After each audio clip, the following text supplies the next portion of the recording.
പുതിയ ഒരു വീഡിയോയിലേക്ക് സ്വാഗതം. നമ്മൾ ഇന്ന് ചർച്ച ചെയ്യുന്നത് സൂപ്പർസോണിക് ലേണിംഗ് ടെക്നിക്സിനെ കുറിച്ചാണ്. നമ്മുടെ സ്കൂളുകളിലോ അല്ലെങ്കിൽ കോളേജുകളിലോ എങ്ങനെ പഠിക്കണം എന്നതിനെ കുറിച്ച് പഠിപ്പിക്കുന്നില്ല. പക്ഷേ there are well documented scientific research ഉണ്ട് പഠനം ശാസ്ത്രീയമായി എങ്ങനെ പഠിക്കാം എന്നതിനെ കുറിച്ച്. അപ്പൊ നമ്മൾ ഇന്ന് ചർച്ച ചെയ്യുന്നത് അങ്ങനെ കുറച്ച് കാര്യങ്ങളാണ്. എനിക്ക് തോന്നിയിട്ടുണ്ട് സ്കൂളുകളിലും കോളേജുകളിലും ഹൗ ടു ലേൺ എന്നത് പഠിപ്പിക്കേണ്ടത് വളരെ അത്യാവശ്യമാണ്. നമ്മുടെ കുട്ടികൾ എങ്ങനെ ലേണിംഗ് ടെക്നിക്സ് പഠിക്കുന്നത് മറ്റുള്ളവരെ കണ്ടു മാത്രമാണ്. പക്ഷേ അതൊരു എഫിഷ്യന്റ് മെത്തഡോളജി അല്ല. ഉദാഹരണത്തിന് റീഡിങ് ആൻഡ് റീറീഡിങ്, വായിക്കുകയോ പിന്നെയും വായിച്ചുകൊണ്ടിരിക്കുക. പക്ഷേ ലേണിങ്ങിന് അത് ഒരു എഫക്റ്റീവ് സ്ട്രാറ്റജി അല്ല. ഇപ്പോൾ എന്താണ് എഫക്റ്റീവ് സ്ട്രാറ്റജി? ഒന്ന് വായിക്കുന്നു, ഒരു പാരഗ്രാഫ് വായിക്കുന്നു, അതിനുശേഷം അതിൻ്റെ മെയിൻ പോയിന്റ്സുകൾ എന്താണെന്ന് മനസ്സിലാക്കുന്നു, ആ മെയിൻ പോയിന്റ്സുകൾ കുറിച്ച് വെക്കുന്നു, മെയിൻ പോയിന്റ്സ് കീവേഡ്സ് മാത്രം കുറിച്ച് വെക്കുന്നു. പക്ഷെ നമ്മുടെ കുട്ടികൾ എന്താ ചെയ്യുന്നത്? റീഡിങ് ആൻഡ് റീറീഡിങ്, ഹൈലൈറ്റിങ്, വരച്ച് വെക്കുക, ഇതെല്ലാമാണ് ചെയ്തത്. അതുപോലെ ആക്റ്റീവ് റീകോൾ വേണം. വായിച്ചു കഴിഞ്ഞാൽ, ഒരു പാരഗ്രാഫ് വായിച്ചു കഴിഞ്ഞാൽ അതിന് മെയിൻ പോയിന്റ്സ് എന്തൊക്കെയാണ് എന്നിട്ട് അത് മനസ്സിൽ നിന്ന് പറഞ്ഞുകൊണ്ട് അത് കീവേഡ്സ് ആയിട്ട് നമ്മുടെ നോട്ട്സിൽ കുറിക്കണം. പക്ഷേ പലപ്പോഴും വിദ്യാർത്ഥികൾ ചെയ്യുന്നത് പാരഗ്രാഫ് വായിക്കുന്നു, നോട്ട്സ് കുറിക്കുന്നു, അവരുടെ മൈൻഡിനകത്ത് പ്രോസസ്സിങ് നടക്കുന്നില്ല. അപ്പോൾ അത് ഒരു എഫക്റ്റീവ് ലേണിംഗ് സ്ട്രാറ്റജി അല്ല. അടുത്തൊരു point, respect your syllabus. Particularly മത്സര പരീക്ഷകൾക്ക് പ്രിപ്പയർ ചെയ്യുന്നവർ, സിവിൽ സർവീസോ അല്ലെങ്കിൽ ക്യാറ്റ് എക്സാമിനേഷനോ അങ്ങനെ ഏത് മത്സര പരീക്ഷ പ്രിപ്പയർ ചെയ്യുന്നവർ എപ്പോഴും സിലബസ് 3, 4, 5 തവണ വായിച്ചിരിക്കണം. സിവിൽ സർവീസിന് പ്രിപ്പയർ ചെയ്യുന്നവർക്ക് വളരെ ഇമ്പോർട്ടൻ്റ് ആണ് സിലബസ് 3, 4, 5, 6 തവണ വായിച്ചിരിക്കണം. എന്നിട്ട് ക്വസ്റ്റ്യൻ പേപ്പർ അനലൈസ് ചെയ്യുക. പ്രീവിയസ് ഇയറിൽ ഏത് പാർട്ടിനാണ് കൂടുതൽ വെയിറ്റേജ് കൊടുത്തത് അത് അനലൈസ് ചെയ്യുക. അപ്പോൾ നമുക്കൊരു പാറ്റേൺ മനസ്സിലാവും. ഏത് പാർട്ടാണ് കൂടുതൽ ഇമ്പോർട്ടൻ്റ്, ഏത് പാർട്ടാണ് അത്ര ഇമ്പോർട്ടൻ്റ് അല്ലാത്തത്. ടെസ്റ്റ് സീരീസിന് മസ്റ്റായിട്ട് ജോയിൻ ചെയ്യണം. ഇപ്പോൾ ക്യാറ്റ് ആണെങ്കിൽ test series, all India test series പല ഗ്രൂപ്പുകളും തരുന്നുണ്ട്. ആ ടെസ്റ്റ് സീരീസിന് ജോയിൻ ചെയ്യണം. അതുപോലെ ഏത് മത്സര പരീക്ഷകൾക്കാണെങ്കിലും ടെസ്റ്റ് സീരീസിന് ജോയിൻ ചെയ്യണം. അപ്പോൾ നമുക്ക് അറിയാൻ പറ്റും നമ്മളെവിടെ നിൽക്കുന്നു എന്നുള്ളത്. അതുപോലെ ഓരോ ടെസ്റ്റ് കഴിയുമ്പോഴും അനലൈസിന് വേണ്ടി ഇരട്ടി സമയം കാണണം. 2 മണിക്കൂറാണ് ടെസ്റ്റ് എങ്കിൽ 4 മണിക്കൂർ അനലൈസിന് വേണ്ടി കാണണം. എവിടേക്കാണ് എനിക്ക് തെറ്റുപറ്റിയത്, എവിടേക്കാണ് എൻ്റെ സ്ട്രെങ്ത്, ഇതെല്ലാം ഒരു നോട്ട്ബുക്ക് എടുത്ത് അതിനകത്ത് കുറിച്ച് വെക്കണം. എൻ്റെ സ്ട്രെങ്ത് എവിടേക്കാണ് എനിക്ക് പ്രശ്നങ്ങൾ, അതുപോലെ എവിടേക്ക് ഏരിയയിലാണ് എനിക്ക് ഇമ്പ്രൂവ്മെൻ്റ് വേണ്ടത്. അപ്പോൾ ഇതെല്ലാം നമ്മൾ കുറിച്ച് വെക്കണം.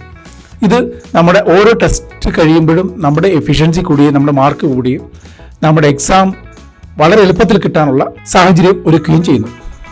അതുപോലെ നമുക്ക് ഓരോരുത്തർക്കും ഓരോ ലേണിംഗ് സ്റ്റൈലുണ്ട്. ചിലർ വിഷ്വൽ ആയിരിക്കും, അപ്പോൾ കണ്ട് പഠിക്കാൻ പറ്റത്തുള്ളൂ. ഉദാഹരണത്തിന് പവർ പോയിന്റ് നോട്ട് കാണുക, വീഡിയോ കാണുക, ഈ രീതിയിൽ അവർ വിഷ്വലായിട്ട് കണ്ട് പഠിക്കാൻ പറ്റത്തുള്ളൂ. ചിലവർക്ക് ഓഡിറ്ററി ആയിരിക്കും, അവർക്ക് കേട്ടുകൊണ്ടേ പഠിക്കാൻ പറ്റത്തുള്ളൂ. മൂന്നാമത്തെ ആളുകൾ കിനസ്തെറ്റിക് ആയിരിക്കും, അവർക്ക് ചെയ്തുകൊണ്ടേ പഠിക്കാൻ പറ്റത്തുള്ളൂ. ഫോർ എക്സാമ്പിൾ ഫിസിക്സിൻ്റെ ആണെങ്കിൽ എക്സ്പെരിമെൻ്റ് ചെയ്യുക, അതുപോലെ തന്നെ നോട്ട് കുറിക്കുക അങ്ങനെയുള്ള രീതിയിൽ അവർക്ക് ചെയ്തുകൊണ്ട് പഠിക്കാൻ പറ്റത്തുള്ളൂ. അപ്പോൾ ഇത് ഏതെങ്കിലും ഒന്ന് ഓരോരുത്തർക്കും വ്യത്യസ്തമായി ഡോമിനൻ്റ് ആയിരിക്കും. ചിലർക്ക് വിഷ്വൽ കുറച്ച് ഡോമിനൻ്റ് ആയിരിക്കും, ചിലവർക്ക് കിനസ്തെറ്റിക് ആയിരിക്കും, ചിലവർക്ക് ഓഡിറ്ററി ആയിരിക്കും. അപ്പോൾ ബെസ്റ്റ് ലേണിംഗ് മെത്തഡോളജി എന്ന് പറയുന്നത് ഇത് 3ഉം കൂടെ ഉപയോഗിച്ച് നമ്മൾ പഠിക്കുക എന്നുള്ളത്. നമ്മൾ എക്സ്പെരിമെൻ്റ് ചെയ്യുക, നമുക്ക് ഓരോരുത്തർക്കും ഏതാണ് ബെസ്റ്റ് സ്ട്രാറ്റജി, അപ്പോൾ ആ രീതിയിൽ ലേണിങ്ങിനെ നമ്മൾ മോൾഡ് ചെയ്തെടുക്കുക. അടുത്തത് നമുക്ക് ഉപയോഗിക്കുന്ന ടെക്നിക്കാണ് പോമോഡോറോ ടെക്നിക്ക്. അതെന്താണ്? പഠിക്കുന്നതിന് മുമ്പ് ഒരു അലാറം 25 മിനിറ്റോ 45 മിനിറ്റോ അല്ലെങ്കിൽ 50 മിനിറ്റോ അലാറം ഫിക്സ് ചെയ്യുക. ഈ 50 മിനിറ്റ് അല്ലെങ്കിൽ 25 മിനിറ്റ് അല്ലെങ്കിൽ 45 മിനിറ്റ് അല്ലെങ്കിൽ 40 മിനിറ്റ് വേറെ ഒരു കാര്യം ചെയ്യരുത്, ലേണിംഗ് മാത്രം. നമ്മൾ ഏത് ജോലി ചെയ്യുവാണെങ്കിലും ഈ ഒരു പൊമോഡോറോ ടെക്നിക്ക് വളരെ യൂസ്ഫുൾ ആയിരിക്കും, ലേണിങ്ങിന് വളരെ ഉപകാരപ്രദമായിരിക്കും. അത് കഴിഞ്ഞിട്ട് ഒരു 5 മിനിറ്റ്സ് ബ്രേക്ക് എടുക്കുക. അത് കഴിഞ്ഞ് പിന്നെയും അടുത്ത ഒരു 30 or 45 or 50 മിനിറ്റ്സ് പഠിത്തം മാത്രം, ലേണിംഗ് മാത്രം. അപ്പോൾ ഇതുകൊണ്ട് ഒത്തിരി ഗുണങ്ങളുണ്ട്. ഒന്ന്, നമുക്ക് നമ്മുടെ ബ്രെയിൻ അറിയാം ഞാൻ ഇത്ര മിനിറ്റേ പഠിക്കുന്നുള്ളൂ. അപ്പോൾ അത്രയും മാക്സിമം കോൺസെൻട്രേറ്റ് ചെയ്ത് എഫിഷ്യൻ്റായിട്ട് പഠിക്കാൻ നമുക്ക് ബ്രെയിൻ മോട്ടിവേഷൻ വരും. 2, സബ്ജക്റ്റ് കൂടുതൽ അണ്ടർസ്റ്റാൻഡ് ചെയ്യാൻ പറ്റും. 3, ബോറിംഗ് ഫാക്ടർ ഇല്ലാതാവും. 4 മണിക്കൂറാണ് പഠിക്കാൻ വിചാരിക്കുന്നെങ്കിൽ ബ്രെയിൻ 4 hours ടു മച്ച്. പക്ഷെ നല്ല 50 മിനിറ്റിൻ്റെ ഒരു 4 സെഷൻ ആണെങ്കിൽ നമ്മുടെ എഫിഷ്യൻസിയും കൂടും, ബോറിംഗ് ഫാക്ടറും വരത്തില്ല, അതുകൊണ്ട് പൊമോഡോറോ ടെക്നിക്സ് നമ്മുടെ ലേണിംഗ് എഫിഷ്യൻസി കൂട്ടാൻ വളരെ നല്ലതാണ്. ഓരോരുത്തർക്കും പറ്റുന്ന രീതിയിൽ 25 ആയിരിക്കും, ചിലർക്ക് 30 ആയിരിക്കും, 35, 40, 50 മിനിറ്റ്സ്, ഒരു മാക്സിമം 50 മിനിറ്റ്സിൻ്റെ ഷെഡ്യൂളിൽ പഠിക്കുക. നിങ്ങൾ പെർട്ടിക്കുലർലി സിവിൽ സർവീസ് പോലുള്ള പരീക്ഷയ്ക്കാണ് പ്രിപ്പയർ ചെയ്യുന്നതെങ്കിൽ 50 മിനിറ്റിൻ്റെ ഒരു 5 സെക്ഷൻ മതിയാകും. പലപ്പോഴും ഞാൻ കേട്ടിട്ടുണ്ട് 12 മണിക്കൂറും 15 മണിക്കൂറും പഠിക്കുന്നത്. അത് എത്ര കണ്ട് എഫക്റ്റീവ് ആവും എന്ന് ചിന്തിക്കേണ്ടിയിരിക്കുന്നത്. കൺസിസ്റ്റൻ്റ് ആയിട്ടുള്ള കാര്യങ്ങളാണ് നമുക്ക് വേണ്ടത്. ഇവിടെ ഒരു 50 മിനിറ്റ്സിൻ്റെ 5 സെക്ഷൻ എന്ന് പറയുമ്പം അറൗണ്ട് 5 hours ആയി.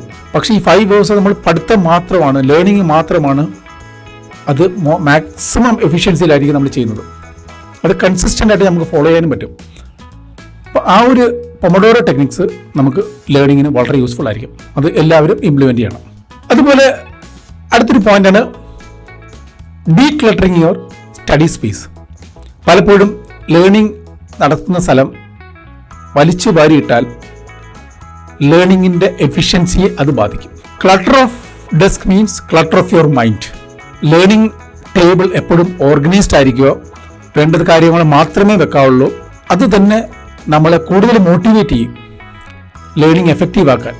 എപ്പോഴും മനസ്സിലാക്കുക, ഡീക്ലട്ടറിങ് കോൺഷ്യസ് ആയിട്ട് തന്നെ ചെയ്യേണ്ട കാര്യങ്ങളാണ്. It's not natural. കുറേ ആൾ ചെയ്തു കഴിയുമ്പോൾ ഒരു ഓട്ടോമാറ്റിക്കായിട്ട് വരുന്നതേ ഉള്ളൂ. പക്ഷേ ഇനിഷ്യൽ സ്റ്റേജിൽ ഡീക്ലട്ടറിങ് നമ്മുടെ ഡെസ്കിൻ്റെയോ നമ്മൾ ഇരിക്കുന്ന സ്ഥലത്തിൻ്റെയോ ഡീക്ലട്ടറിങ് എന്ന് പറയുന്നത് കോൺഷ്യസ് ആയിട്ട് ചെയ്തു വരേണ്ട ഒരു ഹാബിറ്റാണ്. അടുത്തൊരു പോയിന്റ് എന്ന് പറയുന്നത് ഫൈൻഡ് യുവർ പ്രൊഡക്റ്റീവ് അവേഴ്സ് എന്നുള്ളതാണ്. നമുക്ക് ഓരോരുത്തർക്കും വ്യത്യസ്തമായ സമയത്തായിരിക്കും പ്രൊഡക്റ്റീവ്. ചിലർക്ക് ഏർലി മോർണിംഗ് ആയിരിക്കും, ചിലർക്ക് മിഡ് നൂൺ ആയിരിക്കും, ചിലർക്ക് നൈറ്റ് ആയിരിക്കും. അപ്പോൾ ഓരോരുത്തർക്കും എവിടെയാണ് പ്രൊഡക്റ്റീവ് അവേഴ്സ് എന്ന് അവരവർ കണ്ടുപിടിക്കണം. മോസ്റ്റ് ഇമ്പോർട്ടൻ്റ് ആയിട്ടുള്ള ലേണിംഗ് ആ സമയത്തായിരിക്കണം, പ്രൊഡക്റ്റീവ് അവേഴ്സിലായിരിക്കണം ചെയ്യേണ്ടത്. അത് 50 മിനിറ്റ്സിൻ്റെ ഒരു 5 സെക്ഷൻ തന്നെ മതിയാകും. നല്ലൊരു ഇന്ത്യയിലുള്ള ഏത് കോമ്പറ്റീവ് എക്സാമിനേഷനും 50 മിനിറ്റ്സിൻ്റെ 5 സെക്ഷൻ കൺസിസ്റ്റൻ്റ് ആയിട്ട് ഒരു ദിവസമോ 2 ദിവസമോ അല്ല കൺസിസ്റ്റൻ്റ് ആയിട്ട് ഫോളോ ചെയ്യുകയാണെങ്കിൽ ആ പരീക്ഷ നല്ല രീതിയിൽ ക്രാക്ക് ചെയ്യാൻ പറ്റും. അടുത്ത കുട്ടികൾക്ക് അല്ലെങ്കിൽ മുതിർന്നവർക്ക് എപ്പോഴും ഒരു കാര്യമാണ് stress management is very important. Stress വരുമ്പോൾ നമ്മുടെ റിലേഷൻഷിപ്പിന് അത് ബാധിക്കും. നല്ല ഉറക്കം കിട്ടത്തില്ല, ഈറ്റിംഗ് ഡിസോർഡേഴ്സ് വരും. ഇതെല്ലാം സ്ട്രെസ് കൊണ്ട് വരുന്നതാണ്. So managing the stress is very important. Share your doubts and insecurities with your friends or your families. നമുക്ക് കൂടുതൽ അതിൽ നിന്ന് ഷെയറിങ് ഈസ് കെയറിങ്. നമുക്ക് നമ്മുടെ കാര്യം ഷെയർ തന്നെ ചെയ്യുമ്പം ആ പ്രോബ്ലം പകുതിയായി കുറയും, അല്ലെങ്കിൽ ഇല്ലാതായി തന്നെ തീരും. അല്ലെങ്കിൽ നമുക്ക് ചെയ്യുന്ന വേറൊരു ടെക്നിക്കാണ് എന്താണ് പ്രശ്നം എന്നത് ഒരു പേപ്പറിൽ എഴുതുക. അപ്പോൾ അത് എഴുതുമ്പോൾ തന്നെ ക്ലാരിറ്റി ഓഫ് മൈൻഡ് വരും. അപ്പോൾ നമുക്കൊരു ഡിസിഷൻ എടുക്കാൻ വളരെ ഉപകാരപ്രദമാകും. അപ്പോൾ സ്ട്രെസ് മാനേജ് ചെയ്യാൻ ഏറ്റവും നല്ലത് നല്ല റിലേഷൻഷിപ്പ് ഉണ്ടാകുക എന്നുള്ളതാണ്. 85 വർഷത്തെ ഒരു ലോഞ്ചിവിറ്റി സ്റ്റഡി ഉണ്ട്, എന്തുകൊണ്ട് ഇത്രയും കാലം അവർ ജീവിച്ചിരുന്നു. അപ്പോൾ അതിൽ മനസ്സിലാക്കിയത് ഈ ഇത്രയും കാലം ജീവിച്ചിരുന്നവർക്ക് എല്ലാവർക്കും നല്ല റിലേഷൻഷിപ്പ് ഉണ്ടായിരുന്നു. അപ്പോൾ relationship is very important. Maintain good relationship, empowering relationship which will aid your growth. You should have good relationship with your parents also. Next point is eliminate negativity from social media. See, news എന്ന് പറഞ്ഞാൽ എന്താ? Regular ആയിട്ട് നടക്കുന്ന സംഭവമല്ല news. Uncommon ആയിട്ട് നടക്കുന്ന കാര്യമാണ് news.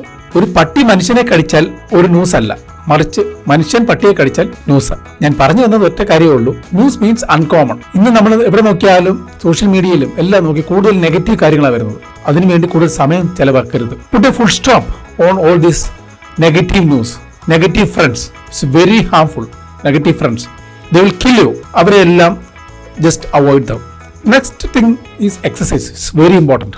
U will feel rejuvenated. ഇപ്പോൾ എല്ലാ ദിവസവും വാക്കിംഗ് ആണ് ഏറ്റവും നല്ലത്. ഒരു 30 മിനിറ്റോ 45 മിനിറ്റോ റിലാക്സ് ചെയ്ത് നടക്കുക. അപ്പം നമുക്ക് വൈറ്റമിൻ ഡിയും കൂടുതൽ കിട്ടും. നമ്മൾ ഫീൽ ഫ്രഷ്. അതുപോലെ തന്നെ വേറെ ടെക്നിക്കാണ് ഡിസ്ട്രാക്ഷൻ ടൈം പ്ലാൻ ചെയ്യുക. നമ്മുടെ മൈൻഡ് ഒരു കാര്യം ചെയ്യുമ്പം വേറെ കാര്യങ്ങൾ ചിന്തിക്കും. നമ്മൾ മൈൻഡിനകത്ത് പറയുക, എനിക്ക് വൈകിട്ട് അരമണിക്കൂർ അല്ലെങ്കിൽ 1 മണിക്കൂർ സമയം ഡിസ്ട്രാക്ഷൻ ആണ്, ഞാൻ ഇഷ്ടമുള്ള കാര്യങ്ങൾ ചെയ്യും. അപ്പം നിനക്ക് വേണ്ട എല്ലാ നെഗറ്റീവ് തോട്ട്സും ചിന്തിച്ചോളൂ. നമ്മുടെ ലൈഫിന് വാല്യൂ ആഡ് ചെയ്യാത്ത എല്ലാ കാര്യങ്ങളും ആ സമയത്ത് ചെയ്യാൻ ശ്രമിക്കുക. നമ്മുടെ അൺനെസറി തോട്ട്സുകളും വാല്യൂ ആഡ് ചെയ്യാത്ത പ്രോഗ്രാംസ് TV കാണുക, ഇതെല്ലാം ആ ഡിസ്ട്രാക്ഷൻ ടൈമിൽ ചെയ്യുക. അപ്പോൾ ലേണിംഗ് ടെക്നിക്സ് സൂപ്പർസോണിക് ലേണിങ്ങിന് പുതിയ കാര്യങ്ങളുമായിട്ട് ഞാൻ നിങ്ങളുടെ മുമ്പിൽ വരുന്നതായിരിക്കും. അപ്പോൾ എല്ലാവർക്കും എൻ്റെ വക നന്ദി, നമസ്കാരം. Take care.